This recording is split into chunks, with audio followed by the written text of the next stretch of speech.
So after Dave, we're going to go to the locker room and Darius will do it. Sorry, Dave. Oh, thanks. Go ahead, fire away.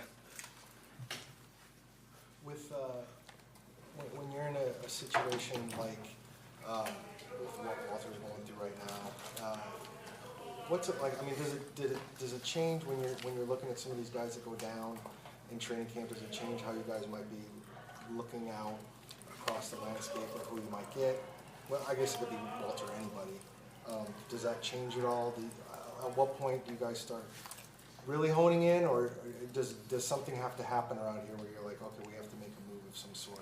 Well, I think the process is pretty consistent regardless. You know, you come into camp with 90, 91 guys, and you always have contingencies in case you start losing players, because invariably you do, depending on the position, depending on which player it is. You know, maybe the cycle starts a little sooner in terms of player acquisition, but really the process is pretty consistent, and then you're just reacting to, you know, what guy's going to be out, for how long he's going to be out, what moves, you know, you have to make to correspond to that. When it comes to roster construction, how do you and Monty work together? Or, you know, obviously he's kind of the face of all, he's a GM, and what are you doing kind of behind the scenes?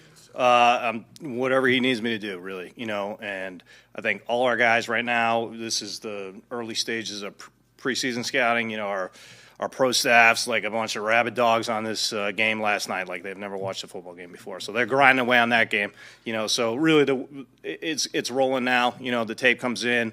We're watching everybody in the league. We're writing the majority of players who are available. We're kind of ranking them. We're having meetings on them. And then, you know, if a player comes available we're interested in, we'll talk about that. If we lose a bunch of players we have to fill in somewhere else, you know, the process is always starting. So, you know, Monty kind of is the top of the ladder on that, and he will delegate down, and then I'll, you know, so on and so forth. So, you know, we're always in constant contact. We're kind of tucked away in a room back in the wigwam right now, and we're always talking about the roster, about players, about what we're seeing, and that's, you know, us as well as all the scouts in the office. So, what's the end of this month like for you guys, or the very beginning of September, whenever the final cuts are? mm-hmm.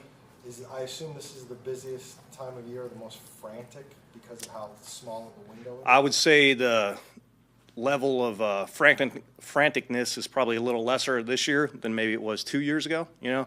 But the workload's not any different. We're still approaching it just the same, so we're prepared, you know, regardless of what happens. But, you know, we may not acquire as many players as we did 2 years ago. You know, I wouldn't expect us to, but we're always on the hunt. We're always prepared. The guys are always scrambling. You know, there's a lot of work to be done. All the pro scouts are really diving into the pro preseason. We got a lot of people involved in that project, and that project is no different this year than it was the first year. You know, the way we treat the availability of players may be a little different because our roster's a little stronger right now. I think everybody agrees with that. So that's really the only difference. Do you guys have a set time you meet every day, or is it just kind of a constant conversation? Me and Monty or the whole staff. I mean, we'll have formal meetings at sequentially throughout the entire month and stuff like that. Monty and I will just walk across the hall to each other's office whenever we need something. Do you have any feedback or grades on your draft class this year from what you've seen already during the preseason? No, we don't really grade our own guys like that. That's you know, and especially this early in the process, they haven't really faced live NFL competition. So I think we have a ways to go before we really kind of put evaluations on our own guys in that context. They're all working hard. They all look good, you know, regardless of what level they're at right now. So I think we're pleased with all of them to this point. With pro free agents, whether it's this time of year or in March, what is the balance like between scouting and the analytics side, and how has that changed since you got into the league? I've been in the league going on, I think, 29 years, so there was no analytics when I got in. There was analytics. It was just called different things. You know, there's still guys studying trends and things like that, and crunching numbers. But the analytics is obviously more prevalent now. We have multiple, you know, Nick Tice, Joe, and Drewzy make up our analytics department. They do a great job. We have other people chip in with that. But they're always involved in the stuff we do. I think they don't replace the scouting process. They just add to it. They don't replace the coaching process. They add to it. It's just various projects that they can contribute to that help us, you know, and that could be something Monty just thinks of, hey, I want you to analyze this position of guys this size at this speed, and let me see how many of these guys played 5+ years, just random stuff like that. Plus they have weekly, projects for the coaches, game prep, advanced scouting, all that kind of stuff. So I don't know if there's necessarily a percentage-wise, but in terms of the way the scouting department approaches the preseason process, that doesn't change at all. Analytics is just kind of an addition to that. What's it like for you to go into the process this year knowing, like you said, the roster's better than it was in 23, and you don't have as many needs. You don't need to fill as many holes as you did. I don't think you're more relaxed, but is it kind of, are you more confident? Like, are you calmer than? Well, I say we don't have as many needs today. That changes. So you always got to be ready. And, we haven't accomplished anything yet. Like, we feel good about the roster. I think on paper it looks better, but, you can throw that out as soon as the first, game goes. So I wouldn't say more relaxed. We're pretty focused. We're pretty intense. We like to have a good time. Everybody enjoys, I think, working with us. But, we just always got to be prepared. So the process really never stops. I know you guys hear that a lot. It probably sounds cliche, but, it really doesn't. You guys entered camp over the last 3 years with all 28 draft picks that you guys have made on the roster. How unique is that? What plays into that? Well, I think part of it is bringing the right type of person in here that our staff wants to continue to work with and continue to try and develop. A big part of it is the players. They're working really hard. They are developing. They proving their worth. So you want to keep them around here. I don't know necessarily the first part of your question how unique that is. I'd have to ask the analytics guys to do a study. But but we really enjoy working with these guys, and they like working here. So it's a good marriage to this point, and they got to keep improving, keep earning their spot, and they'll do that. Dave, as a former scout, what do you think about what's going on in the NCAA, schools changing conferences and players getting paid? From your point of view, what can you tell us about that? Well, I don't keep up as much with the college landscape as I used to, so I really don't have a great handle on the NIL world and all that kind of stuff. I'm glad I'm in pro football, I'll tell you that much. Yeah. With the depth at D-line, how competitive is that room right now, and how tough could potentially some of those decisions be as you get towards the end of August? Yeah, I think it's an extremely competitive room. We have a lot of really good players. You guys watch practice just like I do. You can see the guys out there making plays, and I think that's a great problem to have. I haven't been on too many teams that have been fortunate enough to cut really good players, so I doubt we'll have that problem here. So you can never have enough good D linemen. Competition with younger players, so what attributes do you guys look for when determining with roster cuts of what kind of future you think you could get out of one player versus another? Well, I think that's the balance of development versus maximizing talent right now, and this is a win now business. I think every coach will tell you that, and I think our focus is to win. I think you have to strike that balance of development along with putting the best team on the field you can, trying to win every week, and that's really Monty and JG's decision. There's still some pretty big names out in free agency at wide receiver. What would have to happen for you guys to consider looking into that market? Well, I think right now we're very happy with the wide receivers we have here. I think they're playing really well. You saw a bunch of the young guys making big-time plays today, so we're pretty happy with that room. We're always looking to improve the team, but again, Monty and JG will make that decision. As you guys get around to joint practices, you've done the last few years, how valuable is that in the overall player evaluation and assessment? How big a grade does that, or a percentage does that get in the decision? Yeah, well, I think, we're going to be working with the Broncos, and I think we have, I don't know exactly, 1 day, 2 days of practice with those guys.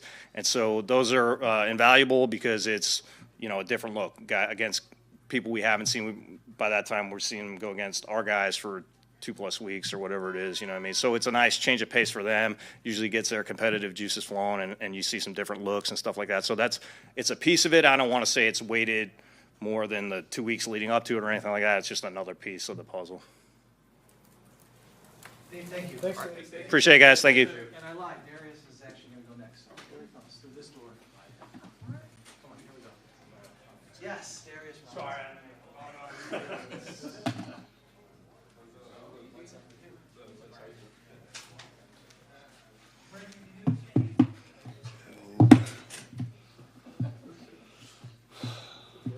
What's up? How y'all doing? Good.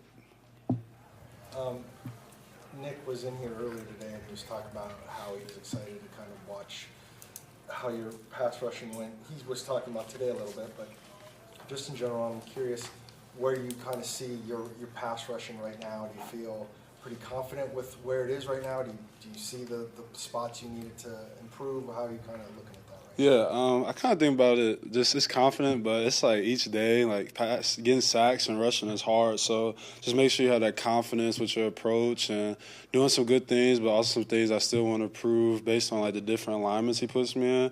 So just keep crafting. You know, this is camp. This is the time to grow and get better. So just each day, just grow. What did you think of your rep in O-line, D-line against Paris today? Take us through that. It's good, but it's more. I want to do more and more. I wanted to keep going. But it was a good rep. I mean, it's just one rep, man. It's a long season, and, you know, we hope these reps translate to the game. So that's why I'm just focusing one day at a time. You said this offseason you wanted to get back to have the same camp you had last year. Do you feel like you're at that level, or maybe where are you? Yeah, I think thinking about my rookie year to now, from today was day 8. I definitely think I'm way better than I was last year at day 8, but it's still like so much more ground I need to cover to be able to help this team win. So just excited to buy into the process each day. Marvin talked about not being so fidgety and much more relaxed and calm this time around as opposed to last Yeah. year. But what are you feeling now? Yeah, exactly what he said. Like, it's like, obviously being the first round pick, it's a lot, but now it's like really knowing exactly what's going on, what's everything supposed to look like, and just taking a deep breath and just relax. Like, it's been so much easier just to play faster, not think as much. So just really excited for this year. You had a few one-on-one reps against Isaiah Adams the other day where he looked pretty good. What are you seeing from him? What's he like going against? Yeah, he's doing a great job, man. He strapped me those 2 reps. But that's the thing about pass rush. You know, you got to come back the next day with a clear mind and just rush. But he's doing a fantastic job. We didn't play against – we was on the Senior Bowl together, but we didn't play against each other. But I already knew kind of who he was. So he's having a fantastic camp, and I'm excited to compete against him every day. Darius, I saw you talking to Calais a few times out there. Just how beneficial is it for you to have him out there and just kind of pick his brain a little bit? Nah, I love Calais. He's so cool, like, just vet. It's, like, so many questions I'll be asking him each day just about, like, the mental side, the physical side, and just playing football. And then just seeing somebody do it 18 years, like, it shows you, like, this is really a marathon. So not being too hard on myself each day, but knowing what we're pushing towards. But, he's been a great mentor for me, and I'm excited to play with him this year. Can you sense the competition within the defensive line room? Because obviously we could watch it from the outside and we'll, do our own sort of analysis. But actually being in the room, can you sense the competition? It's always competition. I don't think there's always competition. It's the league. So that's why I just focus one day at a time, just executing my role, and then any opportunity, just doing it to the best of my ability. You were chatting with Walter at the end of practice there. What advice can you give him going through a calf injury? I don't know if it's similar to yours, but still the same area of the body. What advice have you given him, or what did you give him? Just keep a clear head. I don't want to compare both of our injuries, but just keep a clear head and just stay focused each day. And, that's what I would say. In the 6 games you played last year, what do you think you learned the most that you'll take into week 1 this year from that game experience you did have? Yeah, honestly, like from a football standpoint, knowing like my rush approach, like knowing if you're to the slide or away from the slide, like that was the biggest thing, like camp so far, that I've been able to realize, like if I know I'm getting double teamed or if I know I'm one-on-one so I can throw my fastball, like thinking about that. And then from a mental side, that I can compete, that's something I've always been able to do. So just super excited for any opportunity this season. When you talk about, talking to Calais, and he's been in the league 18 years, what goes through your mind now that you've gotten a taste of the grind and what it's like in the NFL to do it for that long? Yeah. What it would be like, for example, where were you 18 years ago?